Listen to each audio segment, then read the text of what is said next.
औराई विकास खंड के अंतर्गत आप कार्यकर्ताओं की हुई बैठक, सरकार पे लगाए तानाशाही का आरोप।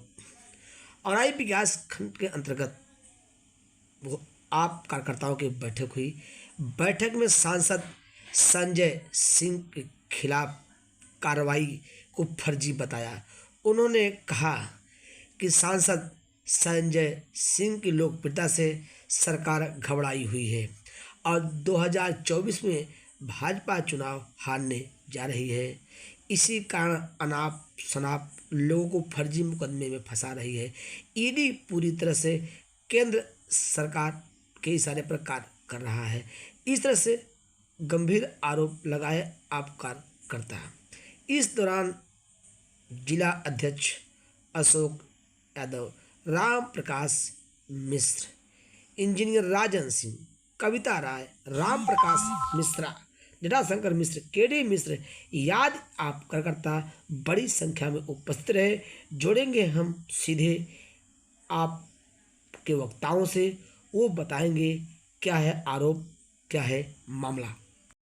उनको अपने हिरासत में ली, जो कि निराधार है। हम लोग उसी के विरोध में आप लोग के समक्ष प्रस्तुत हुए हैं। अगर देखा जाए तो उनको कोर्ट ने अभी ईडी को 5 दिन के लिए मोहलत भी दे दिया है कि वो पूछताछ कर सकती है। तो क्या आपको लगता है कि संजय सिंह का बढ़ता हुआ क्रेज देखकर ऐसी कार्रवाई हुई है? बिल्कुल। 2024 का जो चुनाव हो रहा है उसमें मोदी इंडिया गठबंधन से बुरी तरह परास्त हो रहे हैं। इसी के घबराहट में वो जो ये गठबंधन की बुलंद आवाज़ शेरे उत्तर प्रदेश संजय सिंह से बुरी तरह बौखलाए हुए हैं, डरे हुए हैं, जिसकी वजह से कार्रवाई कर रहे हैं। देखा जाए तो सुनने में आ रहा है कि वो कुछ पैसों का मामला है, जो उनके कुछ दो दोस्त हैं, उनसे 2 करोड़ की 3 करोड़ की ऐसी मांग पैसा लिया है, जिससे शराब का सामने आ रहा है। तो इस पर आप कुछ क्या कहेंगे? मैं आम जनमानस को जानकारी देना चाहता हूँ। ईडी के पहले जो फर्जी शराब घोटाला जिसकी लोग बात कर रहे हैं, ईडी के समक्ष वो लोग 14 बार प्रस्तुत हो चुके हैं। संजय सिंह कोई बच्चे का नाम नहीं है, पूरा इंडिया में वेल नोन पर्सनालिटी है संजय सिंह। ईडी उन लोगों को 14 बार याद नहीं आया संजय भैया का, और फिर 1 महीने पहले उनको हिरासत में लेते हैं, उनसे ज़बरदस्ती उनका नाम लिवाते हैं, फिर 1 महीने में के अंदर उनको छोड़ देते हैं, आज सरकारी गवाह बना दिए हैं। ये सब फर्जी है, केवल फर्जी। तो क्या आप लोगों को लगता है कि 1 हफ्ते बाद संजय सिंह छूट जाएंगे, या मनीष सिसोदिया की तरह वो भी अभी तक जेल की हवा खाएंगे? बिल्कुल छूट जाएंगे। मैं आप लोगों को पूरा विश्वास दिलाता हूँ। बीजेपी सरकार में दामोदर दास नरेंद्र मोदी केवल अकेले वही होंगे, लेकिन हमारी पार्टी में एक छोटा सा बच्चा, एक आम कार्यकर्ता भी, मनीष सिसोदिया, केजरीवाल, संजय सिंह है। एक संजय सिंह, यहाँ सब संजय सिंह हैं। संजय सिंह के नाम पे हम लोग गर्दन कटवाने से पीछे नहीं हटेंगे। इसलिए संजय सिंह को, एक भ्रष्ट मोदी को छोड़ना ही पड़ेगा।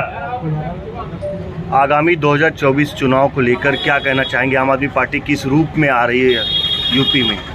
हम लोग राजनीति में आए हैं, सत्ता के लिए नहीं आए हैं। जो हम ये भ्रष्टाचार खत्म करने के लिए आए हैं समाज में, ये हम लोग इसीलिए आए हैं। अगर ये काम कोई भी पार्टी कर दे, कोई भी कर दे, हमें राजनीति नहीं करना है, हमें राजनीति करने नहीं आए हैं। हम केवल बीजेपी को हमको हटाना है, हमारा मेन उद्देश्य है। हमारी जो इंडिया गठबंधन है वो हमें एक भी सीट नहीं देगी, तब भी हम लोग चूं से चा नहीं करेंगे। आप बस ना समझ लीजिए, हम लोग किसी भी तरह से ये भ्रष्टाचार व्याप्त है, इस मोदी सरकार को हमको हटाना हमारा मेन उद्देश्य है। हमारे संजय भैया जो अडानी और मोदी अडानी के जो इतने बड़े बड़े खुलासे किए, यहाँ तक ईडी के सामने भी साक्ष्य प्रस्तुत किए, उनके खिलाफ कोई कार्रवाई नहीं हुआ। जिनके पास कोई सबूत नहीं मिला, जिनके खिलाफ, उनको बिना मतलब जेल के अंदर।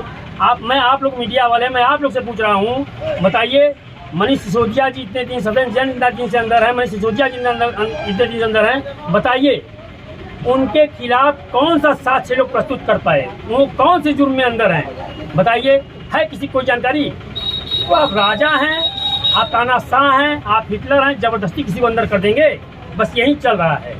और हम आप लोग के माध्यम से जन जन तक पहुंचाना चाहते हैं कि हमारे संजय भैया हों, चाहे मनीष सिसोदिया जी हों, चाहे सदन जैन जी हों, निर्दोष हैं, बिना किसी जुर्म के इनको जबरदस्ती अंदर किया गया है, जिसका हम सभी कार्यकर्ता इस औराई के रोडवेज प्रांगण में उपस्थित होकर पुरजोर विरोध करते हैं और आप लोग से भी सहयोग की अपेक्षा करते हैं। आम आदमी पार्टी जनपद में किस विकास योजना को लेकर उतरेगी? हम लोग की पार्टी ही भ्रष्टाचार खत्म करने के लिए आई है।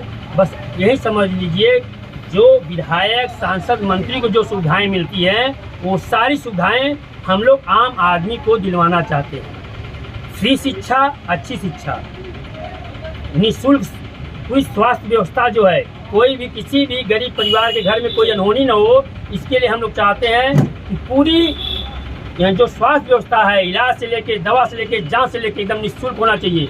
जो मूलभूत आवश्यकता है मनुष्य की, वो हमारी सरकार जहाँ जहाँ रही है वहाँ ये निःशुल्क दी है। उसकी हम लोग वही हम लोग आप कहना चाह रहे हैं कि यूपी में कोई शिक्षा की व्यवस्था नहीं है? बिल्कुल नहीं है। सरकार की तरफ से क्या व्यवस्था है आप बताइए? कैसी होनी चाहिए व्यवस्था आपके इस अनुसार?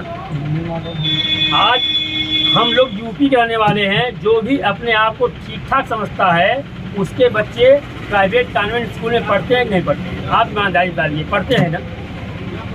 ये तो आप जाके सरकारी, आप जाके दिल्ली में या दिल्ली में आप कोई रिलेटिव बैठा हो तो उनसे पूछ लीजिए, वहाँ सरकारी स्कूल में एडमिशन के लिए लाइन लगती है। हमसे यहाँ भी लोग कहेगा लोग कि हमारे बच्चे का एडमिशन वहाँ नहीं हो पा रहा है, सरकारी स्कूल में करवा दीजिए। क्यों?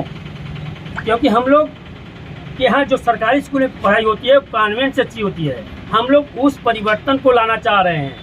हम लोग वो परिवर्तन लाना चाहते हैं कि एक ही बेंच पर एक रिक्शेवान का लड़का, एक डीएम का लड़का बैठ के पढ़ सके।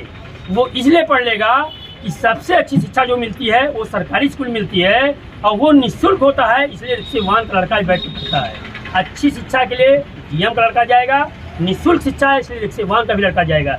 इस परिवर्तन की लड़ाई लड़ती है हमारी पार्टी। जनपद की किस विकास योजना पर आप सब काम करने वाले हैं? जिस तरीके से चीनी मिल, ये कहना चाहता हूँ, अगर समाज से भ्रष्टाचार को खत्म कर दिया जाए, भ्रष्टाचार को खत्म कर दिया जाए तो पूरा आपका जिला, प्रदेश, देश चमकने लगेगा। एक बार सत्ता परिवर्तन करके देख लीजिए, अगर ये भारत देश पुनः सोने की चिड़िया न बन जाए तो कहिएगा। एक किसान का 50,000 माफ नहीं होता है। अडानी, अंबानी, ये सब के साथ क्या हो रहा है आप सब लोग जानते हैं। विपक्ष कहती है आपके पास प्रधानमंत्री का चेहरा नहीं है, तो किसे प्रधानमंत्री बनाना चाहेंगे आप? एक रिक्शेवान को भी प्रधानमंत्री बना दिया जाए ना, वो मोदी से अच्छा होगा। ये सिर्फ फौगा है, ये सिर्फ फौगा है। आप देश ऐसे लोगों के हाथ में सपना चाहते हैं जिसके पास कोई ज्ञान ना हो प्रधानमंत्री कुर्सी का? क्या मजाक कर रहे हैं? क्या राहुल गांधी पढ़ा लिखा नहीं है? क्या केजरीवाल पढ़ा लिखा नहीं है? बिल्कुल मैं आपसे ये पूछा था उम्मीदवार कौन होगा, आप कह रहे हैं रिक्शे वाले को बैठा दीजिए। कह रहा हूँ कि मोदी जी कक्षा 5 पास नहीं है। एक रिक्शे